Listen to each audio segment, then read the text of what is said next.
carinho e com duas professoras queridíssimas, duas elas no processo, duas mulheres aí muito atuantes e excelentes docentes, além de advogadas, que é a querida Ana Beatriz Presgrave, que é lá do Rio Grande do Norte, professora da Federal, conselheira federal pelo estado do Rio Grande do Norte, e a nossa querida Emília é uma grande parceira, é professora aqui de processo também, e a gente vai discutir um pouquinho sobre a nova realidade das audiências virtuais. Já é uma realidade, já não dá mais para dizer que é um projeto, a gente já tem aí diversas regulações e a gente já tem algumas experiências concretas acontecendo. Então, Emília, bom dia. Bom dia, professora Isabela, um prazer estar aqui com você, saudando todos os alunos da ESA, colegas advogados, colegas professores. Muito obrigada pela oportunidade. Bia, a gente sabe aí que você, na atuação no Conselho Federal e na advocacia e na docência, processo civil é o teu foco de estudo, é o teu centro aí de análise jurídica. E, na verdade, a gente sabe que a gente tem um grande pano para manga teórico para discutir aqui, sobre essa questão das audiências virtuais. Então, fala um pouquinho para a gente, como é que tem sido isso? Bom dia a todos, a todas. Obrigada pelo convite. Uma honra enorme estar aqui, principalmente com vocês duas, que são duas queridas, duas meninas super competentes. A gente se chamava de meninas, agora a gente mudou, né? Crescemos. Então, a questão das audiências virtuais é muito interessante porque a gente vai ter que lidar com a tecnologia no processo. Já começamos com o processo eletrônico, já foi um grande avanço, ainda temos alguns processos físicos, mas hoje é franca minoria, e as audiências, elas estão sendo realizadas de maneira virtual agora, meio que no solavanco, né? Olha, entramos num estado de calamidade pública, não podemos nos encontrar e precisamos fazer com que o judiciário continue. E isso tem causado algumas preocupações, né? O CNJ regulamentou, de alguma forma, a realização desses atos, mas a gente tem visto que talvez esteja os advogados, o direito de defesa, o contraditório, isso esteja em risco pela falta de uma regulamentação mais adequada, ou até mesmo de um estudo mais adequado sobre como isso deveria funcionar. A gente vai falar mais para frente, eu fiz uma experiência com um professor também da UFRN, mas que é juiz federal. Ele falou, olha, vamos fazer uma experiência na minha vara, eu consegui duas partes aqui, um procurador federal e um advogado numa execução fiscal, e nós vamos fazer uma audiência completamente virtual, cada um no seu lugar, vamos ouvir testemunhas, mas eu queria que você funcionasse como observadora, para poder ver o que é que a gente pode melhorar e pode fluir bem. Isso é muito bacana, então a gente vai falar mais para frente as conclusões que eu tirei dessa experiência, mas isso demonstra responsabilidade com o ato processual. A gente não pode atropelar as coisas, né? A gente viu recentemente essa alteração da lei do juizado especial. Eu tenho sérias restrições nessa lei, a gente pode conversar sobre essa alteração, mas eu acho que a gente não pode fugir, Bela, dos parâmetros constitucionais, né? Das garantias constitucionais do processo. Então, atropelar atos por conta da pandemia, eu acho um risco muito grande. Eu, particularmente, fico muito preocupada, principalmente se a gente pensar que somos 1.200.000 advogados no Brasil e que nem todos têm as mesmas condições. Então, por exemplo, eu estou aqui, eu tenho minha sala no escritório e tenho uma certa tranquilidade para trabalhar no escritório. Mas você sabe que eu tenho 3 filhos, estão lá em casa com meu marido. Se meu marido tivesse que sair para trabalhar no escritório também, eu não teria essa possibilidade, porque as aulas estão suspensas. Então, a gente tem que pensar em diversas variáveis que afetam diretamente a advocacia, afetam os advogados e afetam, em muitos casos, principalmente as advogadas, né? a gente tem que considerar tudo isso para poder falar em realização de ato processual nesse momento da pandemia. É muito importante essa tua colocação, Bia, porque, como você já sabe, parte da audiência aqui da ESA já presenciou, eu tenho 2 meninos pequenos, um em ano de alfabetização. A escola, em 48 horas, conseguiu passar 7 páginas de 3 livros diferentes. O que vai fazer com essa criatura se eu estou com os prazos correndo, se eu estou dando aula virtual e se eu estou, ainda fazendo meu papel aqui de vice-diretora-geral da ESA e auxiliando nas lives. Aliás, o nosso diretor-geral, Mário, está presente nos prestigiando. É importante que a gente pense, e me preocupa muito essa questão, Bia, de que a gente tem que ter cuidado com o que a gente flexibiliza, porque apesar do processo ser instrumento, o processo não é fim, o processo é meio, mas o processo, para ele poder ser devido e ele assegurar o contraditório dialogado, a gente realmente precisa pensar se aquilo ensejará uma nulidade, se aquilo poderá ensejar ali um eventual atraso até no processo. Porque se eu tiver um reconhecimento mais para frente de uma eventual invalidade processual e for decretada a nulidade pelo magistrado, a gente vai ter um problema real, porque em vez de a gente ter ganho tempo, que é o que está se querendo otimizar, a gente vai ter perdido esse tempo, tá? E aí eu queria que você falasse um pouquinho sobre essas respostas que o Conselho Federal da OAB pediu, e como foi isso e quais foram os pontos principais tratados. Olha, a Justiça do Trabalho começou a designar audiências para oitiva de testemunhas. E aí o Conselho Federal da OAB enviou um ofício questionando, né, essa realização dessas audiências, mesmo porque a gente não tem como garantir a qualidade da rede, por exemplo, das testemunhas. Até do advogado, você pode até falar, olha, as OABs vão ficar responsáveis por ter uma sala para o advogado poder frequentar para fazer isso. Mas como é que a gente vai fazer com as testemunhas? E aí a resposta do ofício, Bela, me deixou um pouco assustada. Eu vou ler 2 trechos aqui, um deles que é bem pouco empático, a gente vai ver que falta um pouco de empatia, e o outro é o que me deixa mais assustada mesmo. Eu até quando eu estava lendo, eu fiz um desenho de um bonequinho todo assustado aqui, porque foi a minha reação na hora que eu li. Eu falei, meu Deus do céu, estão querendo realmente desconfigurar as garantias processuais, né? É uma leitura bastante equivocada. Então, eu vou ler assim, ó, tem um trecho aqui que fala... está falando, né? Contudo, coibir a prática de atos processuais de antemão e de modo generalizado, em especial as audiências de qualquer sorte, como requerem vossas excelências, além de ilegal, à luz do artigo 263, parágrafo 3º do Código de Processo Civil, poderia impedir a salvaguarda de direitos urgentes e outros decorrentes da própria pandemia. E as dificuldades de acesso aos meios telemáticos por alguns não podem justificar o impedimento da prática de atos nos quais tais óbices não se façam presentes. Por isso, não se vislumbra possível vedar, de modo generalizado, a realização de audiências de instrução.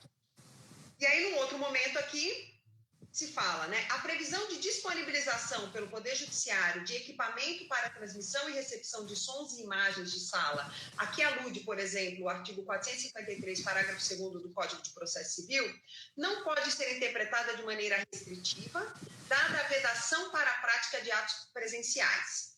No entanto, tal previsão pode ser considerada como cumprida pela portaria 61 do Conselho Nacional de Justiça, por meio da disponibilização de plataforma emergencial de videoconferência que permite a realização de audiências de forma efetiva e segura.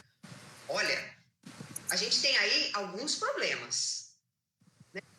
Na verdade. Primeiro, a Justiça do Trabalho permite que a parte participe do processo sem advogado. Então, eu não estou falando nem aqui de pessoas super instruídas, porque não necessariamente a gente vai ter um reclamante numa reclamação trabalhista, que é uma pessoa com nível superior, formada, tem acesso ao Wi-Fi, às vezes não tem acesso nem à rede de dados no telefone. Até no smartphone, mas dependia, por exemplo, do Wi-Fi do shopping, do Wi-Fi do lugar de trabalho, não tem Wi-Fi em casa. Como é que eu vou exigir dessa pessoa que participe de uma audiência de instrução? Segundo problema, nem todos os advogados têm acesso a esses meios telemáticos. Então, não é porque o CNJ disponibilizou uma plataforma, tudo bem que é uma plataforma de uso fácil, é muito parecida com o Zoom, essa Cisco Webex, mas ela demanda algum tipo de conhecimento informático que não foi exigido e nós não tivemos tempo de nos prepararmos para isso. O judiciário teve. O judiciário tem auxílio de TI. Se eu sou um magistrado, eu estou em casa, eu estou com um problema no meu notebook, ou um problema na minha rede para eu sentenciar, eu ligo para a TI do tribunal. Eu tenho quem responda às minhas necessidades. Eu posso exigir isso da OAB? Quantos magistrados nós temos e quantos advogados nós temos? Quem trabalha na OAB, você bem sabe disso, Bela, você está aí, quanto é que você ganha por mês? Zero. Eu ganho zero. Eu posso exigir dos dirigentes de ordem a mesma diligência e a mesma emergência nesse auxílio aos advogados? E nós temos, hein? Nós temos atuado diligentemente e emergencialmente no auxílio a todos os advogados. Mas não tem como comparar um universo de 1.200.000 advogados pedindo auxílio para as OABs, para as seccionais, para as subseções, com o auxílio que a TI pode dar para os magistrados e para os servidores que estão em trabalho remoto. Então, eu vejo uma disparidade muito grande, primeiro, de locus, né, de ambiente de trabalho. O magistrado tem como fazer um home office, como fazer um trabalho absolutamente adequado de casa. Claro que vai ter suas restrições, é muito melhor estar lá no seu gabinete, precisar do auxílio do servidor, você chama, em 5 segundos ele está na sua sala. Caso você demanda ligar, mandar uma mensagem, é um ambiente diferente, mas ele é viável. Para os advogados, nem sempre isso é viável. Eu estou no meu escritório, eu tenho um técnico de TI que pode me dar suporte. Eu não estou falando por mim, estou falando por aqueles inúmeros, milhares de advogados que não têm condições de isso em casa. Como é que eu vou obrigá-lo a dar todo esse suporte? E, mais ainda, eu tenho a questão das testemunhas. Como é que essas testemunhas vão ser ouvidas? Eu vou impor ao advogado o ônus de levá-la para o escritório, toda a sua equipe, colocar em risco a testemunha? O magistrado está lá tranquilo na sala dele para fazer audiência. Ele está na sala da casa dele. Né? Não só testemunha, porque muitos advogados vão acabar optando por levar o cliente para o escritório. Porque se você tiver uma infraestrutura razoável no seu escritório, você não vai correr o risco de depender da internet do seu cliente para a audiência. Então, isso é altamente temerário, porque aí você vai estar o quê? Expondo toda uma população ao risco de contágio. Exatamente, exatamente. E aí, assim, são tantas questões, um pouco assustada com isso, principalmente a hora que se tenta dar um fundamento legal. Mas, gente, o que é o processo? O processo é uma garantia que eu tenho de que o poder jurisdicional vai ser exercido de maneira adequada. As minhas garantias de contraditório e ampla defesa estão no texto constitucional e elas são contrajurisdicionais. Elas não servem ao poder judiciário, elas servem ao jurisdicionado. Então, fazer uma leitura do CPC que inventa essa relação de proteção das regras processuais é uma leitura que me preocupa demais, é uma leitura equivocada e que o maior prejudicado, eu não tenho dúvida, será o jurisdicionado, que não vai ter um exercício da função jurisdicional. E uma audiência de instrução dessa, principalmente na justiça do trabalho, né, a gente sabe que a maioria das provas ela é testemunhal. A gente tem, às vezes, dificuldade de acesso ao documento e a gente precisa da oitiva das testemunhas. E aí eu não vou ter uma produção de prova adequada. Se eu não tenho uma produção de prova adequada, consequentemente, eu não tenho uma decisão adequada, porque a decisão ela se pauta nas provas. Então, eu estou achando tudo muito temerário, principalmente quando as partes não anulam a realização dessa audiência. Eu sou super defensora das inovações. Eu acho que a inovação tecnológica, principalmente, ela chegou para facilitar. Estamos nós aqui como prova disso. Olha que bacana. Mas por exemplo, eu estou falando com você, mas eu estou ouvindo um ruído aqui. Eu não sei de onde vem, mas ele me incomoda. Aqui, tranquilo. Numa audiência, esse ruído pode incomodar a testemunha que está falando. Ela começa a ficar nervosa de um jeito que ela descontrola e não consegue consegue dar o testemunho de maneira adequada. Isso não aconteceria numa audiência presencial. Então, penso que a gente tem que ver, a gente não pode dar um passo maior do que a perna.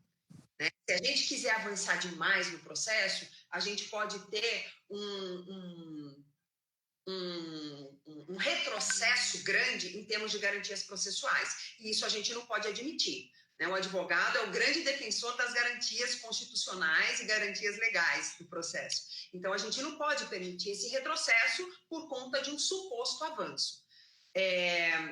Que mais? A gente está aqui, Bia, com algumas intervenções exatamente ponderando essas preocupações, porque é um momento de dificuldade. Um deles é Túlio. Túlio, meu querido, um beijo, meu aluno. Ele está perguntando aqui, como também tentar equalizar o fato de que, se nada for feito, depois da pandemia a gente vai ter um boom de processos, porque a gente vai ter aí uma demanda represada muito grande.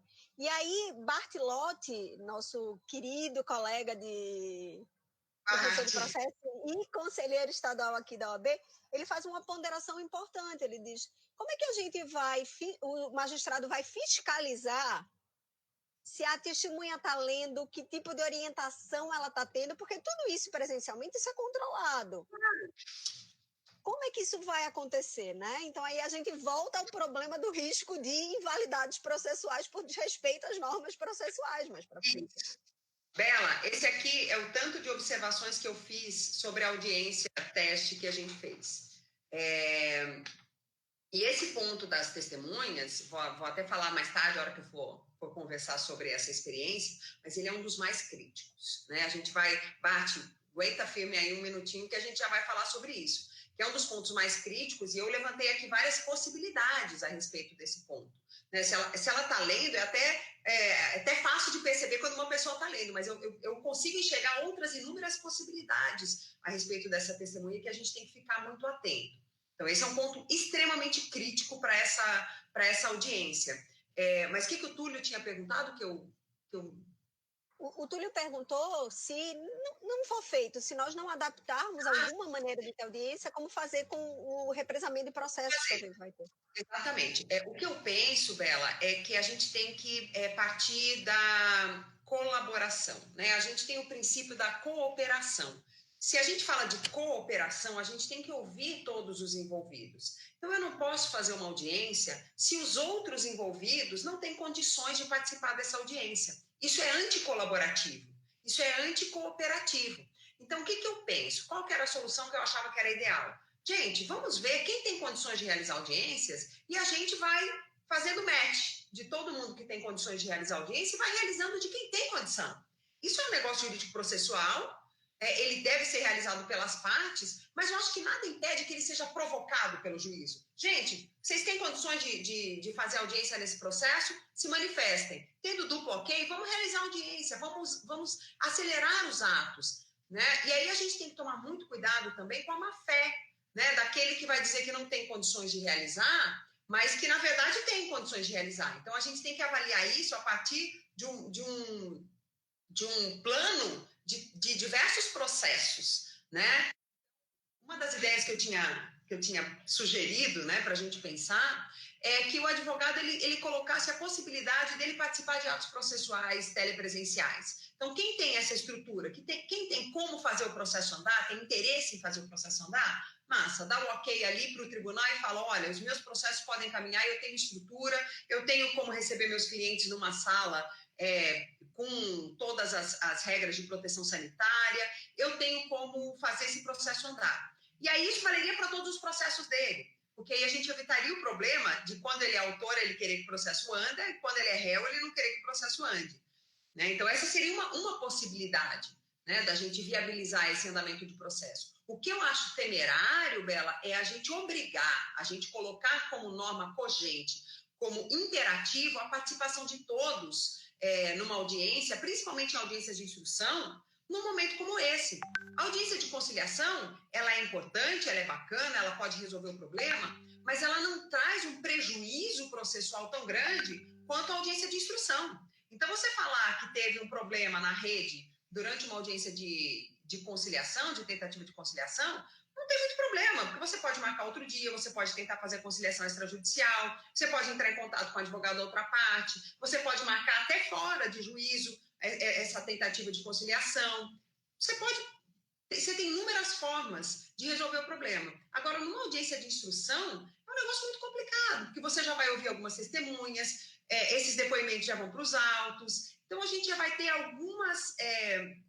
algumas nuances que impedem a realização desse ato posteriormente. E aí a gente vai cair naquele problema que você levantou, Bela. A gente vai ter nulidade e a gente vai ter um processo que, ao invés de andar mais rápido, vai andar mais devagar. Emília, querida, tudo bom? Emília, ela tem aqui um ponto específico que ela quer provocar a Bia, para que Bia nos responda aqui. A gente está tendo uma audiência muito participativa, minha gente. Muita gente aqui opinando, a gente tem visto isso aqui, viu? Muita sugestão nesse sentido. Intime a parte, pergunte a parte dos advogados se eles têm condição de participar da audiência por via remota. Assim, já seria uma forma de resguardar até nulidade e de evitar, até garantir, na verdade, preclusão lógica, que depois o advogado dissesse que houve alguma nulidade porque a parte não tinha condições tecnológicas de estar ali naquele momento, ele veja com o seu cliente se pode ou não. Isso foi uma solução interessante aqui. Emília, deixa a bola com você agora. Obrigada, Isabela, e já com a intimidade de estar falando com Bia e Bela, né? Estão me ouvindo? Pronto. Então, dizer da alegria que Bia tem história aqui em Pernambuco também, que ela fez o doutorado dela aqui na Universidade Federal, com o professor Ivo Dantas, que foi meu orientador também já. Então, Bia, dizer também que eu fico bem satisfeita com seu papel no Conselho Federal. Aqui, a OAB de Pernambuco está muito atuante em todas as frentes nesse momento crítico que a gente vem passando da pandemia. E, inclusive, houve o retorno dos prazos agora, no dia 4, e o nosso presidente, Bruno Batista, já enviou ofício aos tribunais, ao TRF5, TRT6 e ao TJ, solicitando alguma uniformização de interpretação. Por quê? Para que eles editem normativas específicas, dada a subjetividade deixa eu pegar minha fila, que está novo ainda, do artigo 3º, parágrafo 2º e 3º da regulamentação 314 do CNJ, especificamente no sentido de que haja a possibilidade de adiamento, sim, dos prazos processuais que emanem algum tipo de produção que tem que ser feita e não está sendo feita agora por causa da questão do isolamento social, e também especificamente no ponto dessas audiências telepresenciais. Por quê? Imaginando a questão de impossibilidade técnica, não é? Então, o pedido da OAB de Pernambuco é exatamente nesse sentido de o advogado que não está com aquele aparato tecnológico e que quer guardar o seu isolamento social por estar em grupo de risco, seja a causa que for, ter já uma previsão através da regulamentação dos tribunais sobre essa possibilidade e, além disso, só ser realizada a audiência se houver a dupla aceitação das partes, como você falou, Bia. Então, foram enviados esses ofícios e estamos no aguardo do feedback dos tribunais para dar mais segurança à advocacia. Porque, Bia, se a gente trouxer a questão dos princípios processuais, se você falta a audiência, se fosse uma de conciliação ainda, você já poderia ter aquela multa por ato atentatório contra a dignidade da justiça, né? E como ficaria falta uma audiência telepresencial, né? Então, essa questão da dupla aceitação vem muito no sentido também do advogado ter aquele tempo de testar se ele tem a questão estrutural, que a gente tem que sempre ter em mente que o processo que a gente está tendo é um processo em tempo de pandemia, sem um planejamento prévio. Se a gente já tivesse as práticas desse tipo de audiência antes e agora fosse uma continuidade, tudo bem, mas é uma realidade nova para um advogado que nem sempre tem o seu aparato, tem advogados que os prédios estão fechados, comerciais de escritório, né? Ele vai ter facilidade de comprar equipamentos e serviços técnicos para exercer isso nesse momento de exceção de agora? Então, com base nisso, e muito feliz pela representatividade que a nossa seccional tem tido nesse sentido, eu queria já te provocando sobre isso e pedir que eu vi que você publicou recentemente no Conju um artigo específico sobre esse tema dessas audiências, e achei interessantíssimo. Eu acho que é um estudo de caso muito rico, que você teve a sorte, né, de ter participado, mérito, claro, mas a ótima ideia de ter se feito isso lá na Justiça Federal, em Natal, onde vocês fizeram um caso paradigmático, né? Pegaram um protótipo que teve uma série de preparações, vocês testaram antes, mas foi um ato processual real. E lá eu vou, inclusive, botar na minha biografia o link desse artigo, porque eu acho interessante todos verem desse artigo, Bia. E lá eu vi que você viu as limitações em relação a essa questão da testemunha, né? O magistrado deixava na sala de espera do Zoom a testemunha. A questão da publicidade. Como fica uma questão que não corre em segredo de justiça? Ela vai ser transmitida em algum tipo de site. Quem quiser entrar na sala virtual da audiência vai poder entrar. Então, isso estaria limitando o princípio da publicidade, né? A questão da ampla defesa. Quem não tiver com uma conexão tão boa e, de repente, não se escutar muito bem o que está falando, vai ter disparidade de armas em relação a quem tem um sistema muito avançado já. Aí seria uma segregação desse acesso à justiça. Eu gostei muito, Bia, do termo que você usa, acesso à justiça virtual. Então, existe algum tipo de segregação do acesso à justiça nessa modalidade justiça digital? E, por último, eu achei interessante também as observações que você fez, achei num tom mais pessoal até, que o magistrado ficou louco, porque ele esqueceu de gravar a primeira parte da audiência. Aí teve que voltar a fazer resumido aquele ato, né? Eu achei o ápice do princípio da cooperação, né? Você pediu aos advogados e às partes que repetissem o que já tinha acontecido, né? Como fica, então, Pontes de Miranda, que dizia que a ata é o retrato do que acontece na sala de audiência. Vai se constar que o magistrado esqueceu de gravar o começo, né? E que a filha do magistrado identificou melhor do que a esposa do magistrado, que é promotora de justiça, o uso dos símbolozinhos, né? Do emoji durante a audiência. Então, Bia, eu queria que você enriquecesse, já agradecendo sua disponibilidade, enriquecesse com essa experiência prática que você teve desse estudo de caso, como fica a questão da vestimenta. A Dani Janguier está aqui, eu já vi, ela fala muito essa questão da indumentária também. Como ficam as condições, como a gente replica as condições presenciais num tipo de audiência desse? Obrigada. Oi, Emília. Você fez basicamente as perguntas que constam aqui do roteirinho. Eu achei super bacana a experiência, primeiro porque eu, como estava de observadora, eu fiquei observando mesmo. Enquanto eu observava, eu ia anotando. Tudo que eu via que era diferente, estranho, eu ia anotando. Então, alguns pontos. Depois, se eu esquecer de algum, você me diz aí, mas alguns pontos interessantes. Por exemplo, esse que o magistrado esqueceu de colocar para gravar. A minha sugestão para ele sobre esse ponto foi: o magistrado não pode ser responsável pela gravação da audiência. O magistrado não pode ser responsável por convidar as pessoas e por controlar o ambiente virtual. Por quê? Porque ele já está preocupado com a audiência, com o ato. Então, ele não pode ter elementos que o dispersem desse ato.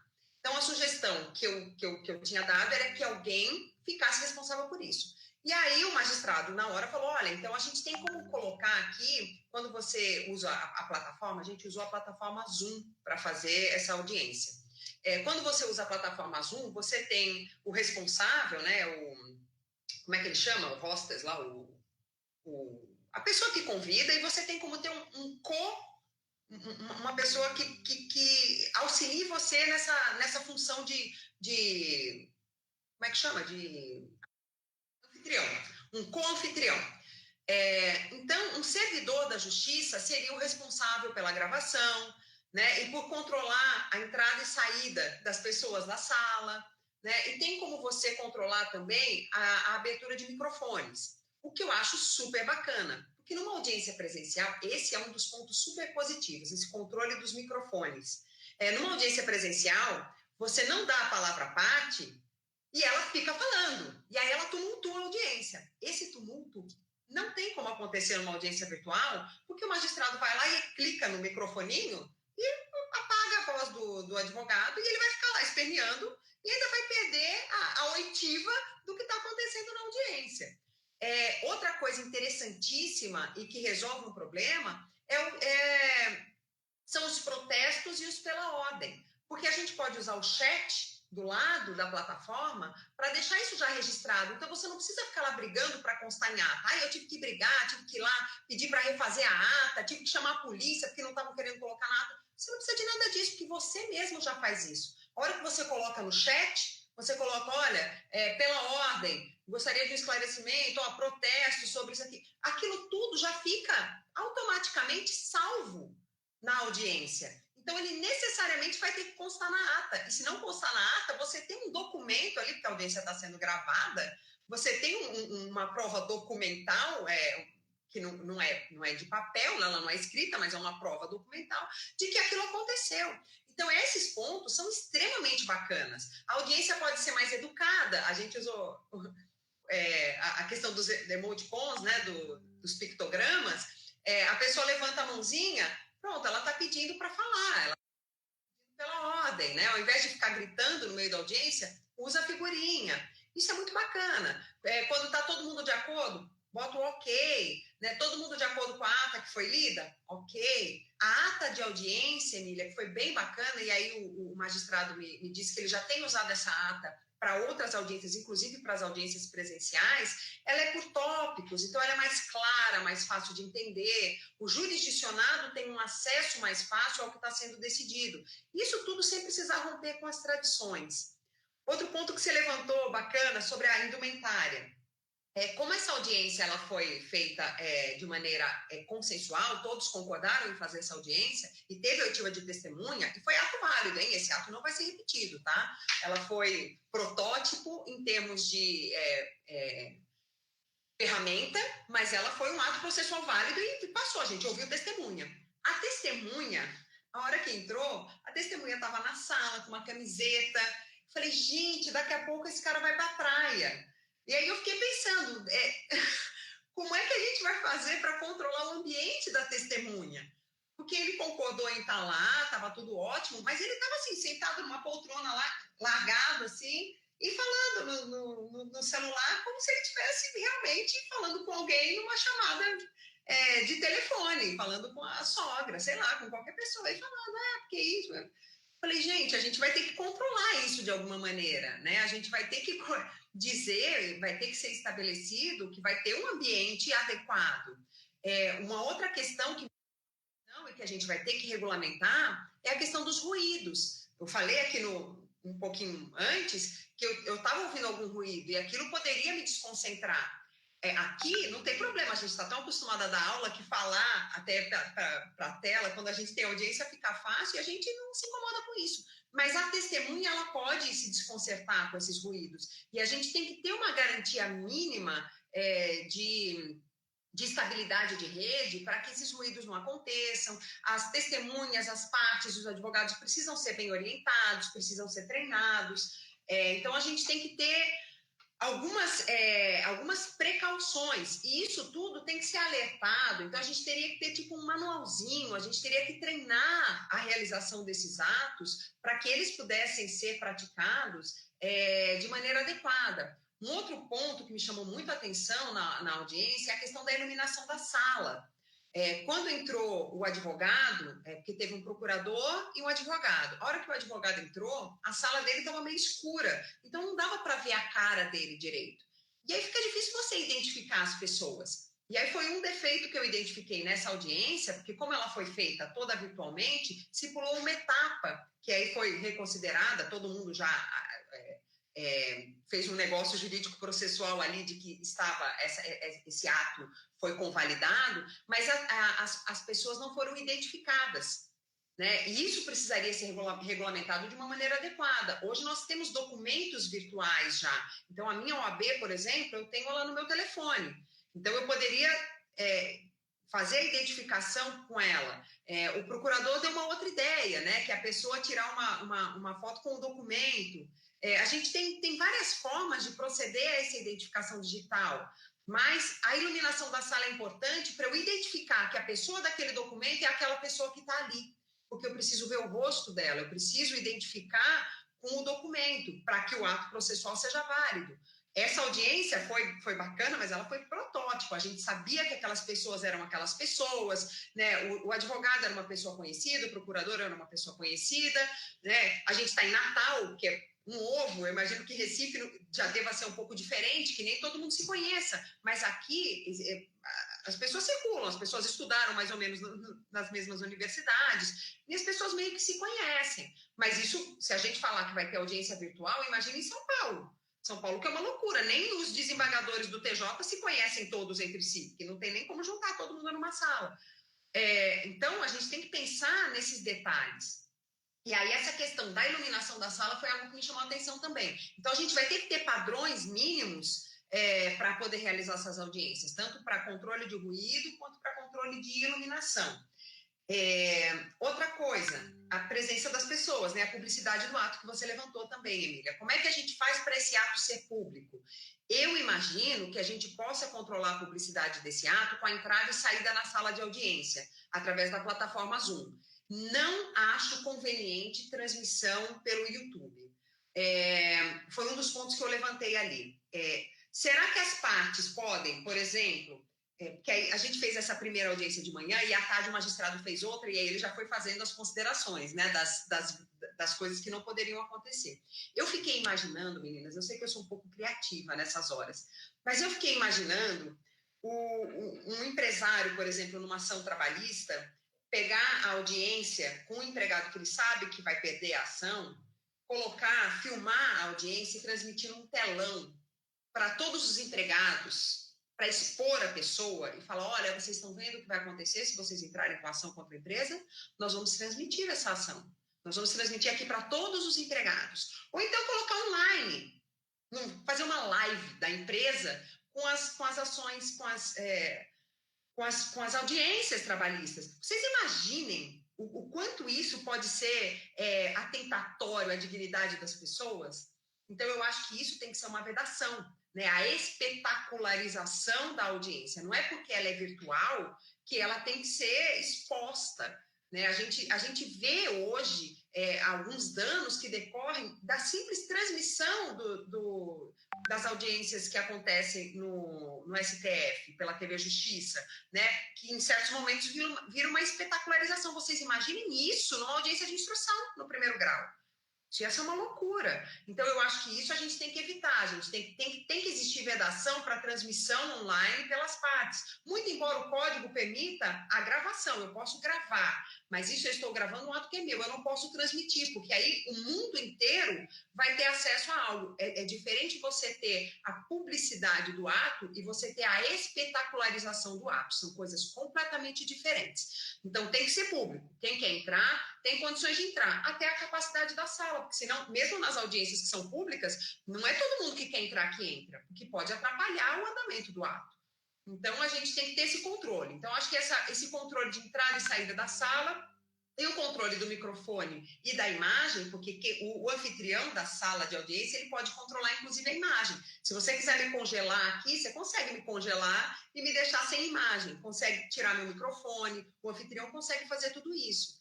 Então, eu acho que é possível a gente manter a publicidade do ato, mas com entrada no link. Então, quando sair, por exemplo, publicado que vai ter uma audiência, já vai sair com o link para quem quiser entrar na sala virtual. Acho isso possível. Não sei exatamente como isso seria a longo prazo, quando tudo isso virar algo muito normal. Se vai ter alguém na China conseguindo assistir uma audiência aqui no Brasil. Isso pode ser muito bom, pode ser muito rico. Imagina, em termos de troca de experiência, eu poder assistir audiências acontecendo na Alemanha. Né? Eu acho que pode ser algo bastante interessante. Vejo isso como um ponto positivo. E o fato de eu poder controlar a entrada e saída da sala, poder controlar o microfone, eu acho que é algo positivo também. E aí a gente teria os mesmos problemas que a gente teria com uma audiência comum, que o juiz, às vezes, impede a entrada na sala, que o tumulto atrapalha a audiência, e a gente tira todo mundo da sala. o juiz ou a juíza, né? A gente falou juiz, mas é o estado juiz, né? A figura do juiz, porque tem muitas juízas que também realizam esse ato. O estado juiz, ele controla a realização dessa audiência e, consequentemente, a entrada e saída da sala. Então, a publicidade, eu acho que ela fica garantida desde que a gente divulgue esse link quando fizer a publicação de que a audiência vai acontecer. Que mais? A localização das partes. Nessa audiência, o juiz, o magistrado Marco Bruno, ele solicitou da testemunha que enviasse a sua localização. Por que ele fez isso? Para saber se a testemunha estava no mesmo lugar do advogado, ou seja, aquele medo da testemunha estar sendo instruída ao vivo. Eu, honestamente, achei desnecessário, porque nada impede que a testemunha esteja no escritório do advogado. Na verdade, se for possível, né, hoje, né, nessa época da pandemia, com toda a proteção sanitária, eu acho que é até recomendável que ela vá para o escritório do advogado se a gente tiver como proteger todo mundo. Por quê? Porque no escritório eu tenho como controlar a rede, controlar a iluminação, eu tenho como controlar o ruído. Mas a gente tem que zelar pela idoneidade do ato. Então, a gente tem a questão da testemunha não poder ouvir, por exemplo, o testemunho das outras testemunhas que vão depor antes dela. Como é que eu garanto isso? Como é que eu garanto que a testemunha não está observando aquele ato? Eu não consegui garantir isso, a não ser pela boa-fé do advogado. E aí nós vamos ter que começar a lidar com uma ética diferente na advocacia. E vamos ter que começar a ter punição severa para quem não cumprir com essa ética. Se a gente não tiver ética, se a gente não tiver colaboração, e se a gente não puder confiar na boa-fé, principalmente dos advogados, a gente fez juramento, né? De que a gente vai atuar pela justiça. Então, a gente vai ter que começar a cobrar essa ética da advocacia. Isso vai representar aplicação de multa, isso vai representar processos no Tribunal de Ética, e a gente vai ter que começar a levar isso um pouco mais a sério. Senão vai ser impossível, porque eu não tenho como garantir, por exemplo, eu estou aqui com vocês. Vocês têm como aferir e assinar embaixo de que eu não estou gravando isso que eu estou falando e transmitindo ao vivo para outra pessoa? Não tem como. Simplesmente não tem como. Nada me impede de começar uma live no Instagram agora e transmitir tudo o que está acontecendo aqui. Vocês não estão nem sabendo, vocês não viram nem onde está meu telefone. Ele está aqui, mas ele poderia estar aqui, vocês não estão vendo, e está gravando todo mundo, está gravando a tela. Então, eu não vejo como aferir isso por meios tecnológicos, pura e simplesmente. A gente vai ter que contar com a boa-fé e com a colaboração da advocacia, principalmente da advocacia nesse momento. Outro ponto que eu achei interessante é com relação à estabilidade da rede. Quem é responsável pela estabilidade? Quem é esse ônus? Se cai a rede, e nessa audiência não aconteceu, mas eu já fiz sustentação oral também teve a primeira sessão virtual aqui do TJ do Rio Grande do Norte. Nessa primeira sessão eu tinha um processo pautado para fazer sustentação. E lá, numa sustentação anterior à minha, caiu a rede da advogada que estava fazendo a sustentação oral. Quem é o responsável por essa estabilidade da rede? Eu posso jogar nas costas do advogado essa responsabilidade, como fez o STF? Eu penso que não. Por quê? Porque a justiça é responsável pela realização dos atos processuais. Então, se o ambiente é o ambiente do judiciário, a responsabilidade deve ser do judiciário. Aí você vai me dizer, bom, mas isso pode ser usado negativamente pelos advogados como estratégia. Eu fico caindo toda hora no meio da audiência e eu tenho que refazer a audiência. Como resolver isso? Pensei numa saída também, porque a gente tem que pensar em solução. A gente imagina os problemas para pensar em solução, não para inviabilizar o ato. Então, o que eu pensei que a gente poderia fazer? Olha, caiu uma vez, faz de novo o ato. Caiu 2 vezes, faz de novo o ato com advertência de que se cair na terceira, o advogado e as suas testemunhas e a parte, né, o seu cliente, deverão praticar aquele ato a partir de um prédio da justiça. E aí se disponibiliza uma sala no fórum para que o advogado vá lá. Ele não tem direito a 3 chances. né, de cair. Por quê? Porque aí a gente evita o mau uso da ferramenta. A gente tem que garantir o acesso do jurisdicionado a essa justiça virtual, que a Emília falou, o acesso à justiça virtual, mas a gente não pode permitir que esse uso da ferramenta e da proteção seja feito para levar vantagem indevida. Eu vou ficar enrolando a realização dessa audiência aqui ad eterno, vou cair toda hora. Não, caiu, aí a audiência vai se transferir, você pelo menos vai ter uma sala para realizar esse ato dentro do fórum, dentro do ambiente judicial, nesse momento de pandemia, com toda a proteção sanitária. Outra coisa que eu fiquei pensando, como é que a gente vai fazer condução coercitiva? Eu acho que a gente vai ter que pensar em mecanismos, né? Talvez ter essa sala no fórum para que a testemunha seja levada fisicamente até o fórum para fazer o seu depoimento.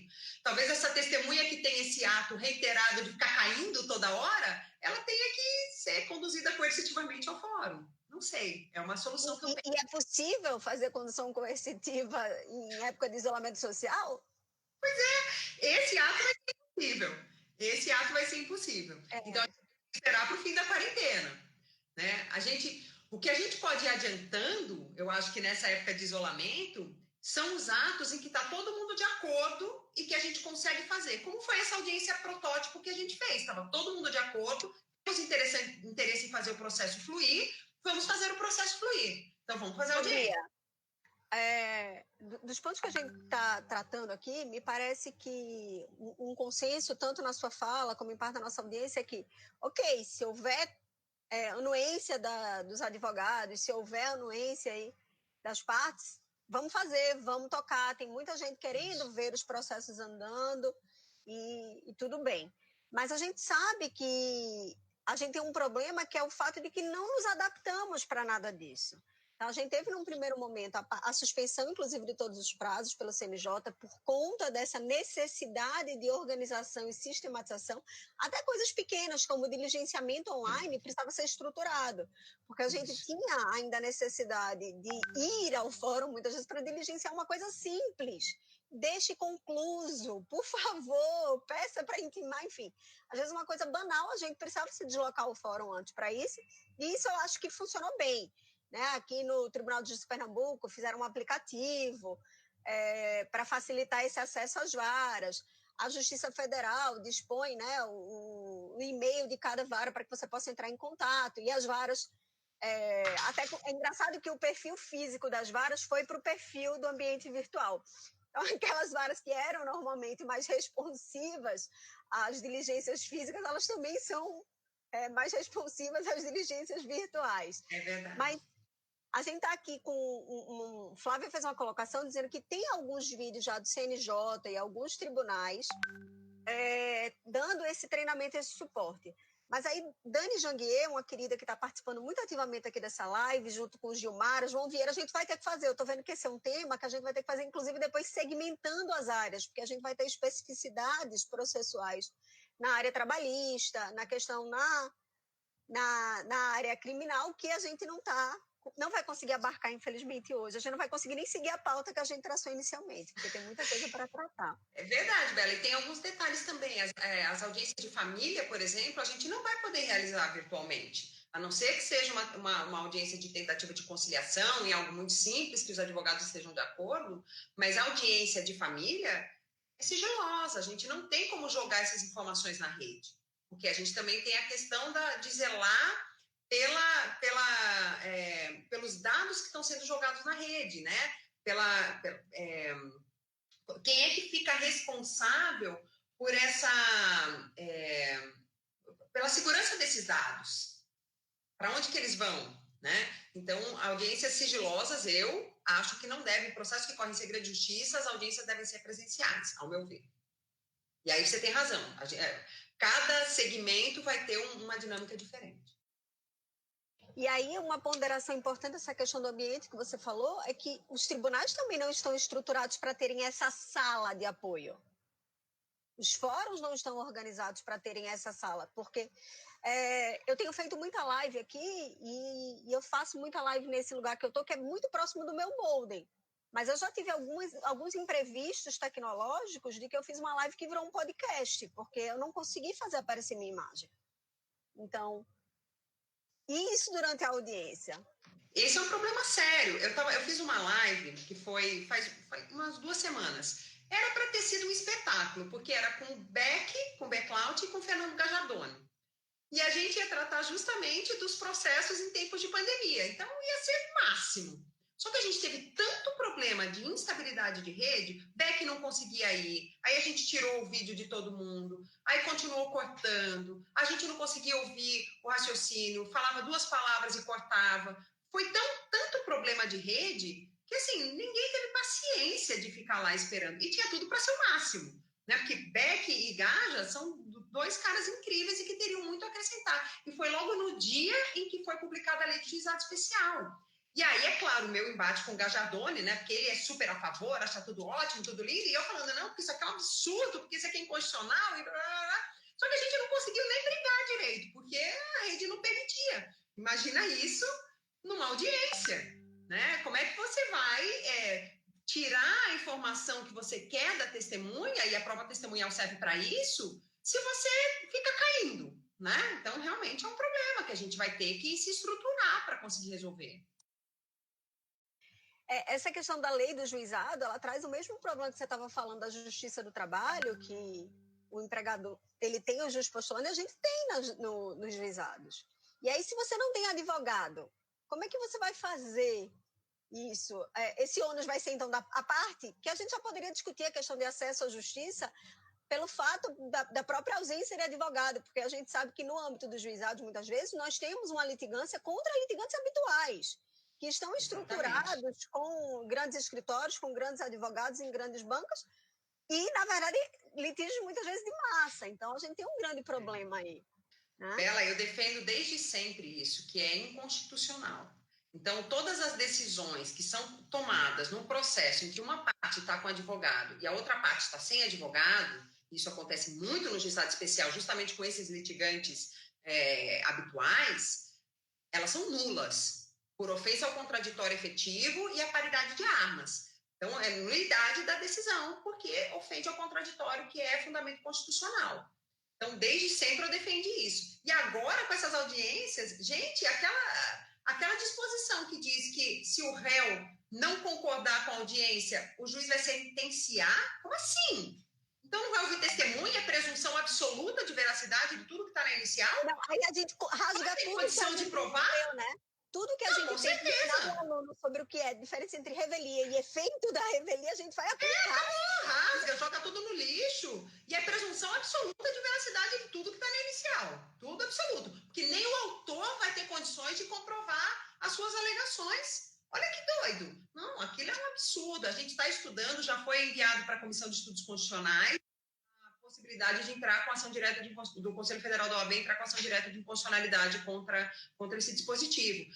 Muito embora a ideia dele tenha sido a melhor das intenções, né? Mas de boas intenções, a gente sabe que a gente chega a resultados muito não satisfatórios, né? Vamos ser polidas aqui. Não basta ter boas intenções para ter boas ideias e fazer boas leis. Emília e Bia, infelizmente a gente está faltando poucos minutos para acabar, então eu vou pedir para vocês fazerem as considerações finais. Eu já vou agradecer a audiência, agradecer a participação de todo mundo. O Ludmar também participou muitíssimo aqui, com muitas preocupações. Paula, Gilmara, minha querida Lócio, nosso querido conselheiro estadual, então a OAB aqui presente. E vou abrir para que vocês se despeçam, porque a gente já está quase terminando.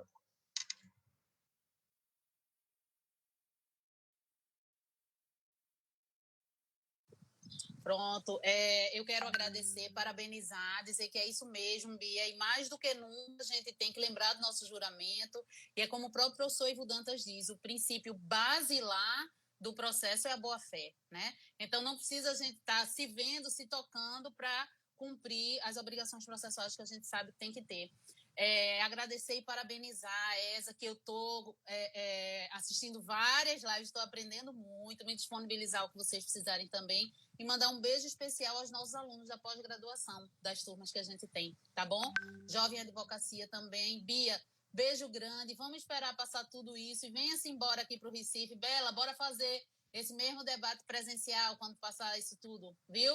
Beijo, Bia, beijo, Bela, contem sempre comigo. Até mais. Queria agradecer também. Ai, tô com tanta saudade de vocês, meninas. Saudade de abraçar, de beijar, de sair, de conversar. Daqui a pouco tudo isso passa. Pode só me chamar que eu vou, vocês sabem, né? Me chamou, eu tô aí. Adoro ir para Recife. Adoro. Sempre que eu vou visitar Ivo, que é o meu querido e sempre orientador.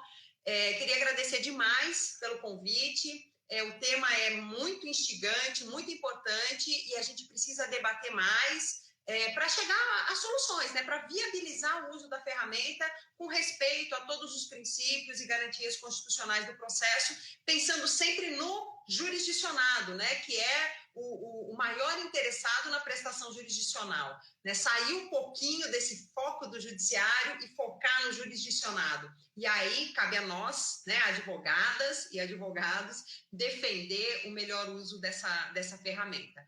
Queria agradecer mais uma vez, deixar um beijo grande para vocês e dizer que eu estou sempre à disposição para aquilo que vocês precisarem. Vamos juntas, obrigada, pessoal.